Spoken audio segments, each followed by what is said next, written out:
Hello friends, welcome to editorial analysis by simplified civil services. आज 16 दिसंबर को total 2 article discuss किए जाएंगे। First article जो डिस्कस किया जाएगा वो है इंडिया ओमान रिलेशनशिप के ऊपर, a time honoured connect that will help bridge the gulf. बहुत इंपॉर्टेंट आर्टिकल है, प्री और मेंस दोनों एस्पेक्ट कवर करेंगे इस आर्टिकल में। नेक्स्ट और आज का जो लास्ट आर्टिकल डिस्कस किया जाएगा वो है on AI innovation versus safety. ये आर्टिकल इंडियन एक्सप्रेस से लिया गया है और बेसिकली जो आर्टिकल है global partnership on artificial intelligence के ऊपर आया है, जिसका रिसेंट सबमिट हुआ था। उसमें न्यू दिल्ली डिक्लेरेशन निकल कर आया है एग्रीमेंट में, उस पे हम डिटेल में चर्चा करेंगे। ये 2 आर्टिकल आज डिस्कस किए जाएंगे। अगर आपको कंटेंट समझ में आ रहा है, अच्छा लग रहा है, तो प्लीज़ आप लोग लाइक करिए, कमेंट करिए, शेयर करिए और सब्सक्राइब करिए। आइए शुरू करते हैं हमारा एनालिसिस। हमारा फर्स्ट आर्टिकल है a time honoured connect that will help bridge the gulf. ये आर्टिकल द हिंदू में आया है। GS2 इंटरनेशनल रिलेशनशिप के पर्सपेक्टिव से बहुत ज़्यादा इंपॉर्टेंट है, मीन्स के पर्सपेक्टिव से बहुत ज़्यादा इंपॉर्टेंट है। बेसिकली जो आर्टिकल है इंडिया ओमान के रिलेशनशिप के ऊपर आया है। ओमान इंडिया के लिए बहुत ज़्यादा इम्पॉर्टेंट पार्टनर है with respect to India's West Asia policy. अच्छे से समझेंगे आर्टिकल को, प्री पर्सपेक्टिव से भी कुछ चीज़ें इंपॉर्टेंट होगी, वो मैं हाईलाइट कर दूंगा, उसको आप नोट्स बना सकते हैं। एक मेंस का आप आंसर भी प्रिपेयर कर सकते हैं। अलग अलग डायमेंशन में जो है आप चीज़ें लिख सकते हैं। फॉर एग्जांपल मैंने अलग अलग डायमेंशंस के नाम लिख दिए, उसी हेडिंग में आप पर्टिकुलर जो चीज़ें दी हुई है उसको आप नोट डाउन भी कर सकते हैं। For example geo strategic dimension हो जाएगा, एक डिफेंस एंड सिक्योरिटी डायमेंशन हो जाएगा, ट्रेड एंड इन्वेस्टमेंट डायमेंशन हो जाएगा, P2P कनेक्टिविटी हो जाएगा। तो इस तरीके से अलग अलग डायमेंशन में आप इस आर्टिकल को नोट्स भी बना सकते हैं। काफ़ी इंपॉर्टेंट ये आर्टिकल है। शुरू करते हैं, कंटेक्स्ट समझने की कोशिश करते हैं, आखिर आर्टिकल आया क्यों है। The sultan of Oman sultan Haitham bin Tariq is visiting India from December 16 on a state visit. This is his first visit to India after taking over in January 2020 following the passing of sultan Qaboos. Sultan Qaboos के बाद जब से take over किया गया है Oman के नए सुल्तान द्वारा, उनका नाम है सुल्तान हैतम बिन तारिक। उनकी इंडिया में पहली स्टेट विज़िट होने वाली है 16 दिसंबर को। हमारे जो प्राइम मिनिस्टर हैं उन्होंने 2018 में अपनी पहली विज़िट की थी, जिसमें बहुत सारे लैंडमार्क एग्रीमेंट साइन किए गए थे। अब दोनों के रिलेशनशिप के एक एक डायमेंशन की बात करेंगे। सबसे पहला डायमेंशन होगा हिस्ट्री। हिस्टोरिकल रिलेशन कैसे थे इंडिया और ओमान के बीच में, इसे समझते हैं। हिस्टोरिकल रिलेशन की बात करेंगे तो सबसे पहले कोल्ड एरा की बात करेंगे। कोल्ड एरा में अरब वर्ल्ड की अगर बात करें तो अरब वर्ल्ड का रिलेशनशिप इंडिया को लेकर के एम्बिवेलेंट रहा है। कुछ केसेस में इंडिया को सपोर्ट करते हैं, कुछ केसेस में इंडिया के अगेंस्ट में रहते हैं। स्पेशली वो केसेस जिसमें इंडिया या पाकिस्तान में से किसी को चूज़ करना है, तो उसमें जो अरब कंट्री है जनरली पाकिस्तान को फेवर करती आई है। ओमान के साथ ऐसा नहीं था। ओमान जो है हमेशा से इंडिया के लिए अपने दरवाजे खोल के रखा था। ओमान उस कन्फ्लिक्ट प्रोन रीजन में एक आइलैंड ऑफ पीस बन के उभरा था, इसलिए इंडिया के साथ इसके रिलेशन हमेशा से बहुत अच्छे रहे। कन्फ्लिक्ट प्रोन रीजन क्यों है ये? क्योंकि ये ऑयल वाला रीजन है। जितनी भी अरब कंट्रीज़ हैं जिसमें ऑयल है, वहाँ पर इंस्टेबिलिटी बनी हुई है। किस लिए बनी हुई है? क्योंकि बहुत बड़ी बड़ी कंट्रीज़ यहाँ पर अननेसेसरली इंटरवीन करती है। UK हो गए, US हो गए, यूरोपियन कंट्री हो गई, रशिया हो गया। तो यहाँ पर राजनीति चलती है ना, किस तरीके से अपने अपने सिक्योर करे जाएं इंटरेस्ट, ऑयल को किस तरीके से ख़रीदा जाए, अपने इंटरेस्ट को सिक्योर किया जाए। इसलिए ये जो रीजन है हमेशा से कन्फ्लिक्ट प्रोन रीजन रहा है। उसके अलावा रिलीजियस जो पॉलिसीज़ हैं उसके कारण भी ये काफ़ी जो है कन्फ्लिक्ट प्रोन रीजन रहा है। सेक्टेरियन पॉलिटिक्स के कारण भी काफ़ी डिवीज़न है। शिया सुन्नी में जो डिवीज़न है उसके कारण भी ये कन्फ्लिक्ट प्रोन रीजन रहा है। तो इन सारे रीजन्स के कारण ये पर्टिकुलर वेस्ट एशिया में क्या रहा है, इंस्टेबिलिटी रही है। उसमें ओमान जो है एक आइलैंड ऑफ पीस बनकर उभरा है। उसका सबसे बड़ा रीज़न क्या है? उसका सबसे बड़ा रीज़न है उसकी जो पॉलिसी है, वो उसकी जो फॉरेन पॉलिसी है वो सारी कंट्रीज़ के साथ बहुत ज़्यादा जो है बैलेंस है। अगर आप देखेंगे तो वेस्ट कंट्रीज़ के साथ भी जो है उनके रिलेशन काफ़ी अच्छे हैं, वेस्टर्न पावर के साथ, US के साथ, यूरोपियन कंट्रीज़ के साथ, इवन रशिया के साथ भी। गल्फ़ कॉपरेशन काउंसिल कंट्रीज़ के साथ रिलेशन काफ़ी अच्छे हैं। और अगर आप बात करें ईरान के साथ, तो ईरान के साथ भी जो रिलेशन हैं काफ़ी जो है उनने मैनेज करके रखे हैं। आज तक के जो है जितने भी कन्फ्लिक्ट हुए उसके बावजूद भी स्ट्रेट ऑफ हर्मुज को जो है ओमान ने क्लोज़ होने नहीं दिया है। इवन 2019 का जो पर्शियन गल्फ क्राइसिस हुआ था यूएस और ईरान के बीच में, उसमें भी ओमान ने बहुत बड़ा जो है रोल अदा किया था दोनों के बीच में टेंशन डिफ्यूज़ करने में, ताकि जो है स्ट्रेट ऑफ हर्मुज को क्लोज ना किया जाए। ये सारी चीज़ों के पर्सपेक्टिव से अगर देखें तो इसलिए इंडिया और ओमान जो है टाइम एंड टेस्टेड फ्रेंड रहे हैं, क्योंकि ये पीसफुल आइलैंड रहा है। इंडिया भी इसी तरीके से अपनी फॉरेन पॉलिसी मैनेज करते आया है गल्फ़ कंट्रीज़ के बीच में, ईरान और सऊदी के बीच में, इज़राइल और अरब कंट्रीज़ के बीच में, तो ऑलमोस्ट सिमिलरिटी देखने को मिलती है। इसलिए दोनों कंट्रीज़ जो है टाइम एंड टेस्टेड फ्रेंड हैं एक दूसरे के। ये इसका पहला डायमेंशन हो जाएगा, हिस्टोरिकल डायमेंशन हो जाएगा। नेक्स्ट बात करेंगे जियो स्ट्रेटेजिक डायमेंशन। आखिर इतना इम्पॉर्टेंट क्यों है इंडिया के लिए ओमान, ये समझने की हम कोशिश करते हैं। Oman is the closest neighbour to India in Arabian Gulf region. अगर अरेबियन गल्फ रीजन की बात करें तो सबसे क्लोजेस्ट नेबर कौन सा है, ओमान है। अगर डिस्टेंस की बात करेंगे तो सबसे करीब में है। With key Omani ports touching the coast line along the Arabian Sea. Abutting मतलब होता है टच, ठीक। With the key Omani ports abutting the coast line along the Arabian Sea as well as Gulf of Oman leading into the Persian Gulf and towards the Gulf of Aden. Oman location is of utmost strategic importance to India.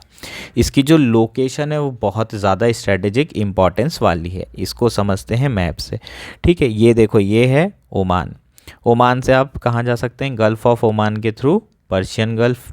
इस अगर आपकी presence कहाँ पर है, Oman में, तो आप यहाँ से एडन के थ्रू, सुएज कैनाल के थ्रू यहाँ जा सकते हैं। अगर आपकी प्रेजेंस ओमान में तो अरेबियन सी को आप कवर कर सकते हैं। यहाँ पर पास में छाबार पोर्ट है, ठीक है, उसके बाजू में ग्वाडर पोस्ट है। तो चाइना की प्रेजेंस को भी आप काउंटर कर सकते हैं अगर आपकी प्रेजेंस कहाँ पर है, ओमान में। इंडियन ओशियन में भी आपकी एक तरीके से प्रेजेंस बढ़ रही है, तो आप as a net security provider भी एक्ट कर सकते हैं अगर आपकी प्रेजेंस कहाँ है, ओमान में है। इसलिए ओमान इंडिया के लिए काफ़ी ज़्यादा इम्पॉर्टेंट है उसकी लोकेशन के कारण। नेक्स्ट बात करेंगे P2P कनेक्शन। अगर P2P कनेक्शन की बात करें तो दोनों के कंट्रीज़ के बीच में P2P कनेक्टिविटी भी बहुत अच्छी है। At the people to people level to India and Oman enjoy close ties. There is large Indian community of almost 7 lakh people which has contributed to constantly evolving vibrant relation. लगभग 7 लाख लोग Oman में हैं India के, ठीक है। तो दोनों के बीच में P2P कनेक्टिविटी की बात की जाए तो वो भी बहुत अच्छी है, ठीक है। तो ये हमारा नेक्स्ट डायमेंशन हो जाएगा। इसके बाद बात करते हैं ओमान के स्ट्रेटेजिक इंपॉर्टेंस की। ओमान की स्ट्रेटेजिक इंपॉर्टेंस बाकी कंट्रीज़ के लिए भी बहुत ज़्यादा है।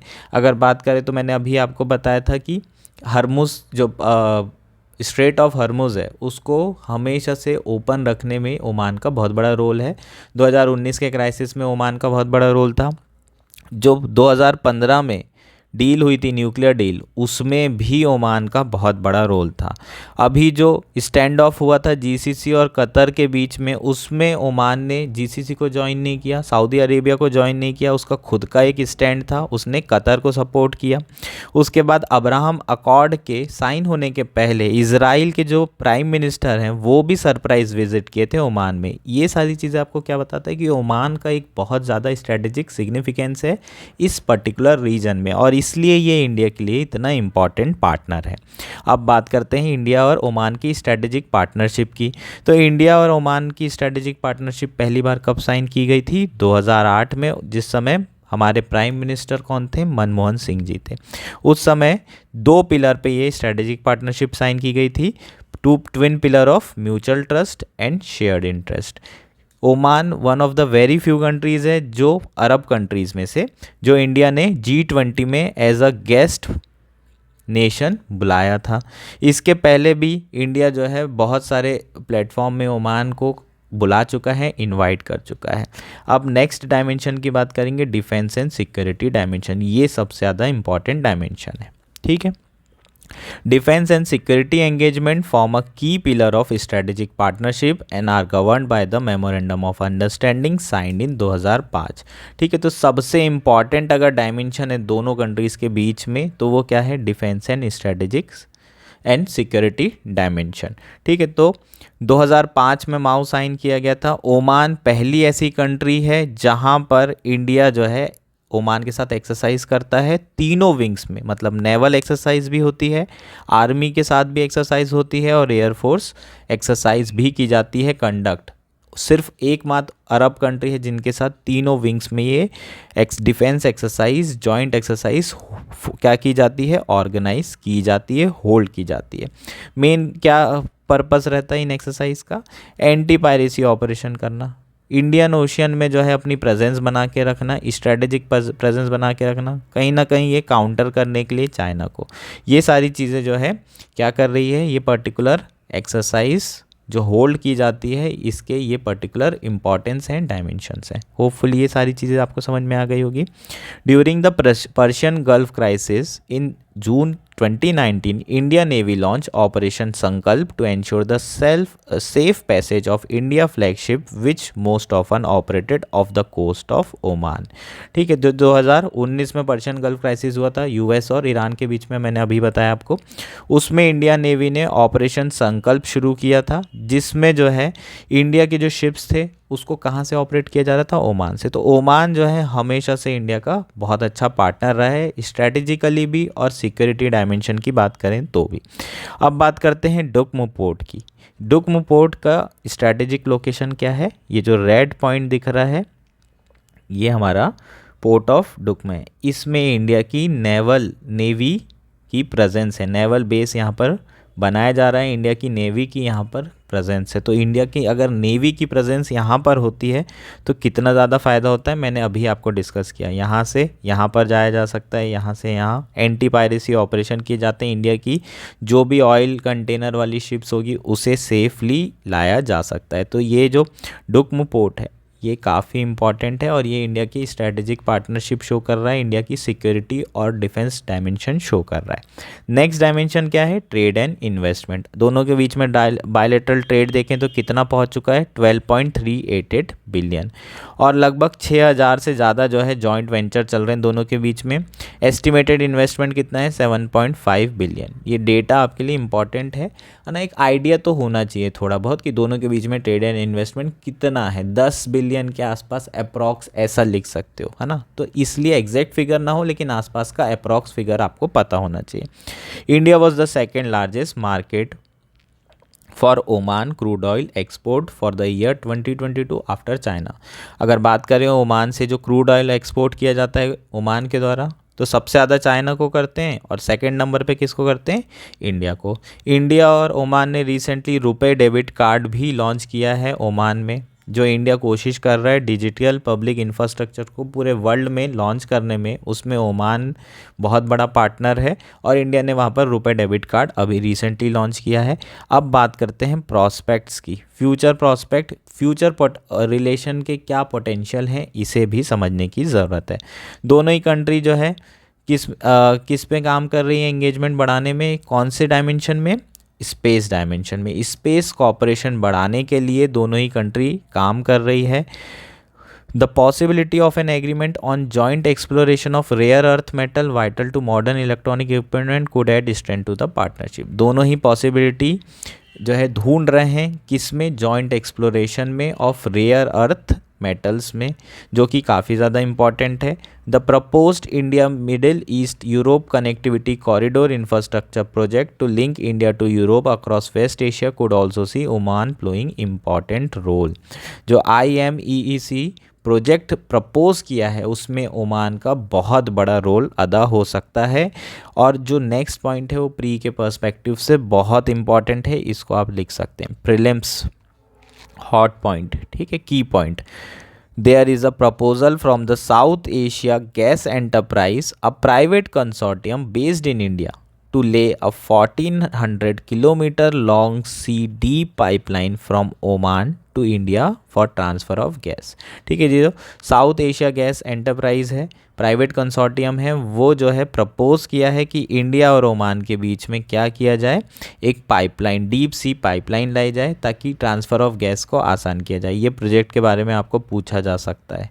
ठीक है, किसके, कौन सी कंट्रीज़ के बीच में ये प्रपोज किया गया है। ठीक, तो ये काफ़ी इंपॉर्टेंट है, ये फ्यूचर प्रॉस्पेक्ट हो गए दोनों के बीच में, जो रिलेशन है उसे और किस तरीके से हम बढ़ा सकते हैं। स्पेस कॉपरेशन, दूसरा रेयर अर्थ में जॉइंट एक्सप्लोरेशन, थर्ड हो जाएगा जो हमारा कॉरिडोर है उसमें, और चौथा आप क्या कर सकते हैं, deep sea canal, basically deep sea pipeline बिछा सकते हैं ताकि ट्रांसफ़र ऑफ गैस को आसान किया जा सके। ये बेसिकली हमारे क्या हो जाएंगे, फ्यूचर प्रॉस्पेक्ट हो जाएंगे।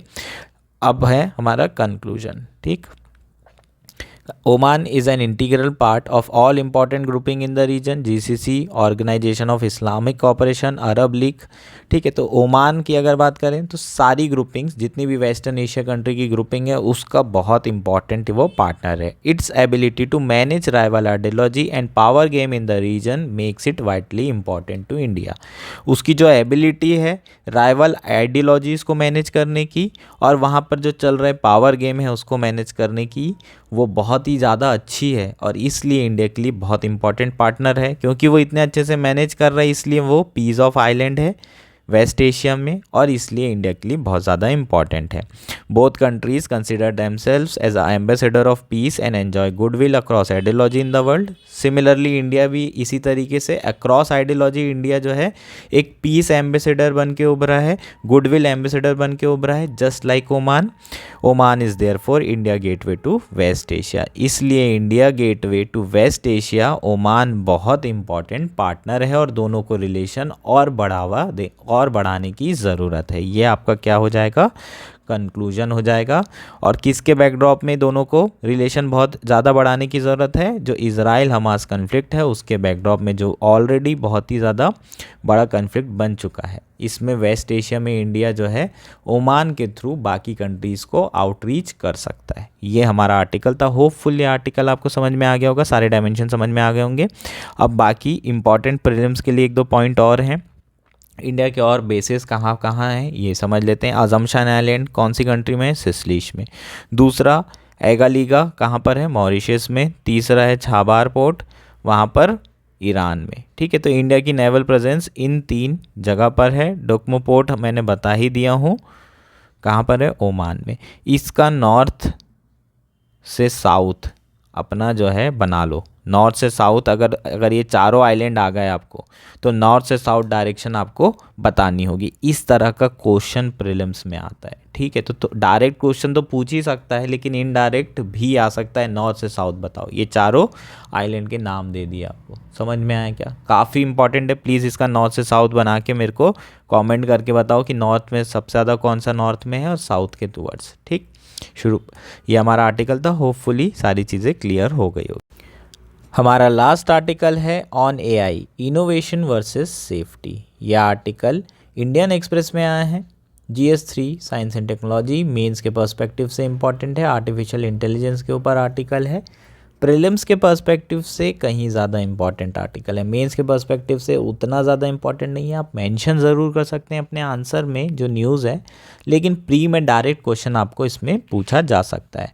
आर्टिकल शुरू करते हैं। The 29 member global partnership on artificial intelligence has unanimously adopted the New Delhi declaration that underscore the need to mitigate risk from the development and deployment of artificial intelligence system. Basically जो article है वो GPAI का जो recent submit हुआ था, कहाँ पर हुआ है, दिल्ली में। इंडिया इस समय GPAI का चेयरमैन है। किससे चेयरमैनशिप ली गई है इंडिया के द्वारा? फ्रांस से। फ्रांस ने चेयरमैन किसको दिया है चेयरमैनशिप? इंडिया को। इंडिया में सबमिट हुआ था और उससे न्यू दिल्ली डिक्लेरेशन निकल कर सामने आया है। न्यू दिल्ली डिक्लेरेशन के बारे में बात करेंगे, उससे पहले global partnership on artificial intelligence के बारे में बात कर लेते हैं। ये आपको प्री में पूछा जा सकता है, काफ़ी ज़्यादा इम्पॉर्टेंट है। कब लॉन्च हुआ था? 2020 में लॉन्च किया गया था। उस समय 15 मेंबर कंट्रीज़ थे। इस वक्त कितनी मेंबर कंट्रीज़ हैं? 29 मेंबर कंट्रीज़ है। ये इम्पॉर्टेंट है। एक जो सबसे इम्पॉर्टेंट पॉइंट है वो क्या है, कौन कौन सी मेंबर कंट्रीज़ इसका पार्ट है? यूएस है, यूके है, फ्रांस, जापान, कनाडा, लेकिन चाइना इसका पार्ट नहीं है। इंडिया तो है ही ऑब्वियसली, तभी तो इंडिया में हो रहा है। इंडिया इसका पार्ट नहीं है और इंडिया जो है, इंडिया या बाकी कंट्रीज़ चाइना को इनवाइट भी नहीं करने वाला है, क्योंकि जनरली जीपीआई में जितनी भी कंट्रीज़ है वो डेमोक्रेटिक वैल्यूज़ वाली कंट्री है और चाइना और डेमोक्रेसी का दूर दूर तक कोई रिलेशन नहीं है ना। नाम की डेमोक्रेसी है वहाँ पर। Basically it is described as a fruition of an idea develop within the G7। ठीक है, तो G7 में ये आइडिया डेवलप किया गया था। इस इनिशिएटिव का पर्पस क्या है, ऑब्जेक्टिव क्या है? Initiative facilitate international cooperation on artificial technology. ठीक है, आर्टिफिशियल इंटेलिजेंस टेक्नोलॉजी पे इंटरनेशनल कोऑपरेशन बढ़ाने के लिए ये इनिशिएटिव शुरू किया गया है। काफ़ी इम्पॉर्टेंट ये इनिशिएटिव है। अब शुरू करते हैं, जो आर्टिकल की हम बात करेंगे। ये चीज़ हमारा प्रीलिम्स वाला कॉन्टेक्स्ट, यहाँ पर प्रीलिम्स वाली चीज़ें यहाँ ख़त्म होती है। न्यू दिल्ली डिक्लेरेशन के बारे में अब हम बात करते हैं। न्यू दिल्ली डिक्लेरेशन पे किस चीज़ में फोकस की गई? बेसिकली इसमें ये फोकस किया गया कि हमें जो रिस्क है उसको कम से कम करने की ज़रूरत है। और दूसरा जो इम्पॉर्टेंट पॉइंट जिस पे फोकस किया गया, to promote equitable access to critical resources for AI innovation including computing and high quality diverse data set. ठीक है, दो इम्पॉर्टेंट इशू पे फोकस है। पहला तो जो भी एम्प्लॉयमेंट अपॉर्चुनिटी निकल के आ रही है आर्टिफिशियल इंटेलिजेंस, इनोवेशन को बढ़ावा देंगे। दूसरा, एआई से होने वाली जो रिस्क है उसको हम किस तरीके से मिटिगेट कर सकते हैं। एक पॉइंट एक्स्ट्रा ऐड किया गया है, हमें प्रमोट करने की ज़रूरत है equitable access to critical resources for AI innovation. AI innovation के लिए जो जो क्रिटिकल रिसोर्सेज की ज़रूरत है उसका इक्विटेबल एक्सेस प्रमोट करने की बात भी की गई है। The declaration adopted on Thursday contrast with the agreement signed at United Kingdom AI safety summit at Bletchley Park, Berkshire a month ago, where countries had committed to first tackle the risk immunity from AI system. ठीक है, तो एक महीने पहले UK में एक agreement sign हुआ था। उस डिक्लेरेशन का नाम क्या था? उस डिक्लेरेशन का नाम था ब्लेचली पार्क डिक्लेरेशन। और जो अभी साइन हुआ है उसका नाम क्या है? New Delhi declaration. आपको प्रीलिम्स में क्या पूछा जाएगा?